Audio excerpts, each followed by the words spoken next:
Chapter 6. Sophie fidgeted with the satin sash of her emerald green dress and wondered for the 10th time if she should change. It felt wrong to visit a cemetery in something other than black, but Adeline had told her the tradition was to wear green, the color of life. "You look beautiful," Grady said, as he peeked his head around the door to her bedroom. She smiled. "You don't look too bad yourself." "Thanks, but I truly hate these things." He tugged at his green velvet cloak as he stepped into her room. Whoever decided we should wear capes was an idiot. He didn't have to tell her. She'd hated the capes from the moment she'd seen her ridiculous school uniform with its stupid elbow-length monstrosity. But capes were the mark of the nobility, and even though Grady and Adeline had tried to separate themselves from that life, the council would never let Grady fully resign. His ability as a mesmer was too rare and important. "Need help with yours?" Grady offered. Sophie nodded, and he grabbed the silky green cape from where she'd left it on her bed. Grady draped it across her shoulders and gathered the ends at the base of her neck. She reached for the blue halcyon clasp she used for school, but Grady stopped her, holding out a yellow diamond-encrusted eagle, soaring with a ruby rose in its talons, identical to the brooch securing his own cape. "The ruin crest," Sophie whispered, as he pinned it through the thin fabric. Her foxfire uniform bore the same seal over her heart, identifying her as part of Grady and Adeline's family.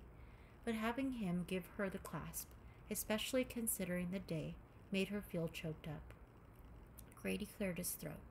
"Are you sure you want to?" "I'm sure." They'd been doing this for 16 years. She wasn't going to let them do it alone anymore.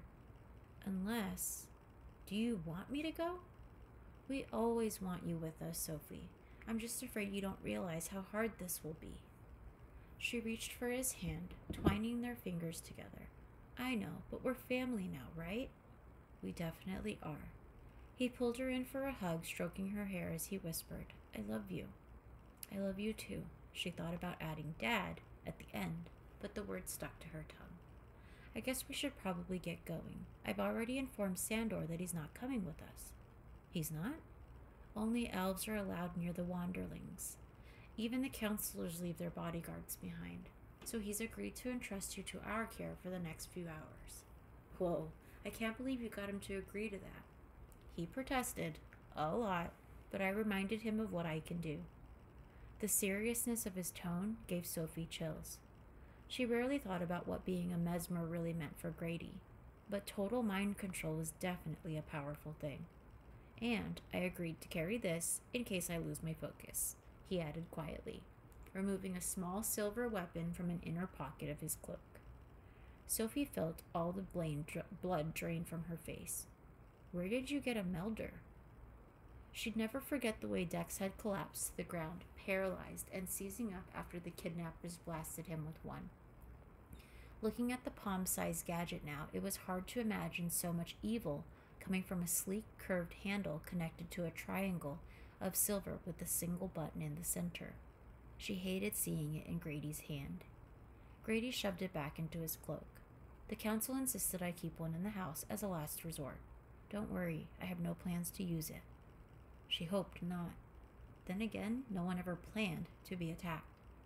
"Where's Adeline?" she asked, changing the subject before she could relive any more nightmares. Shadows seeped into his features, and he closed his eyes a second longer than a blink. "Oh, I'll get her," Sophie offered. Grady didn't protest as she moved past him and headed down the curved staircase to the second floor. Even with the sunlight streaming through the crystal walls, the hallway leading left seemed to be shrouded in gloom. Sophie hurried to the end where there were 3 narrow doors that were always closed. The center door was slightly ajar. "Adeline?"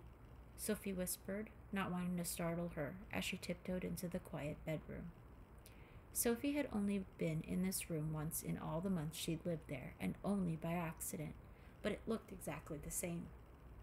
She suspected it had been exactly the same for the last 16 years, though the room felt dim and dusty, like someone desperately needed to flick on the crystal chandeliers or pull back the faded lacy curtains and let in some light. Adeline didn't say a word as Sophie crossed the soft carpet and sat next to her on the edge of the canopied bed. "Grady and I are ready whenever you are." Sophie's voice echoed through the silent room. Adeline swallowed as she nodded, then turned to face Sophie. She sucked in a breath when she spotted the brooch. I don't have to wear it if... No, Adeline stopped her from unfastening it. You should wear it. I'm sorry. It just surprised me because it makes you look even more like her. The words were strange, prickly things, and Sophie never knew what to do when Adeline said them. She knew Adeline meant them as a compliment, but Sophie couldn't help wishing that she didn't have to be the shadow of someone else, or worrying that the similarity had anything to do with why they adopted her. She followed Adeline's gaze to the framed photo on the desk across the room.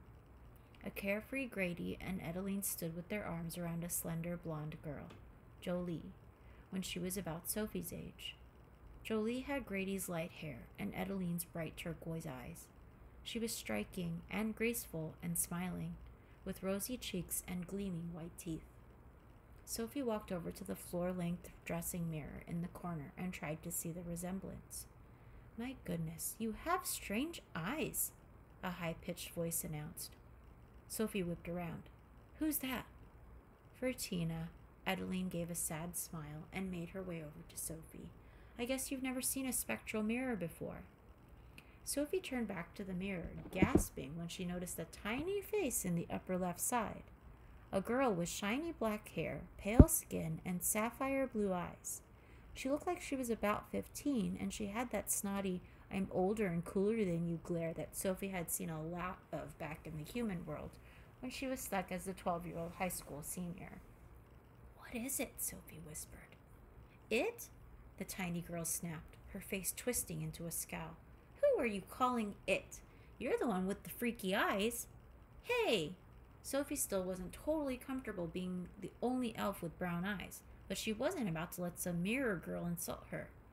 Now, Vertina, Adeline said, placing a hand on Sophie's shoulder. That was out of line. Sorry.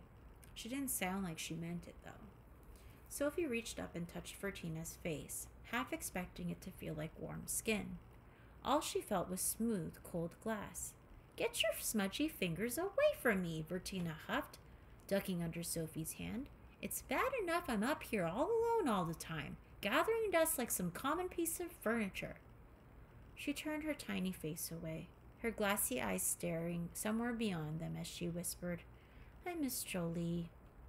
Me too, Adeline said, tears streaming down her cheeks. Sophie pulled Adeline back, and when they were far enough from the glass for their reflections to disappear, Vertina vanished. What was that thing? It took Adeline a second to answer. Spectral mirrors help you get dressed or style your hair. Is it alive? Just a clever bit of programming. A novelty that never caught on because people realized they didn't want their mirror to tell them they looked tired or out of fashion. Jolie loved hers, though. They became friends. She even used to come back to visit Vertina on her rest weekends from the elite towers. They were that close. Her voice broke again. Come on, Sophie said, leading her toward the door. Grady's waiting for us. Adeline wiped her eyes, casting one last glance over her shoulder at the now silent mirror before she followed Sophie out to the hall. They climbed the stairs to the 4th floor at a crawl. Adeline seemed in no hurry to get where they were going, and scaling the stairs was always a challenge for Sophie, especially in the low heels she decided to try. She was 13 now. Seemed like time to switch to more mature footwear. If only she had the balance to pull them off. She tripped so badly on the last step that she would have fallen if it weren't for Grady's quick reflexes. Still getting the hang of walking, huh? He teased as he caught her with his free arm. His other hand held a red satchel, which he handed to Adeline. Hey, I can't be perfect at everything, Sophie retorted with a smile. True enough. Grady held her hand as she climbed onto the platform under the glittering chandelier in the center of the cupola. 500 intricately faceted crystals, hung individually from silver cords, formed a sparkling sphere, the Leapmaster 500. Adeline fidgeted with the satchel she'd slung over her shoulder, and Grady stared at the ceiling, neither seeming ready to give the command. Sophie cleared her throat. Where exactly are we going? A few seconds passed before Grady whispered, The Wanderling Woods. The Leapmaster sprang to life, twisting until a single crystal lowered enough to catch the sunlight streaming through the windows. Nobody moved toward the beam that reflected to the ground. Sophie could imagine them standing like this every year, too sad to step forward, but this year she was there to help them. Slowly, gently, she pulled them into the light.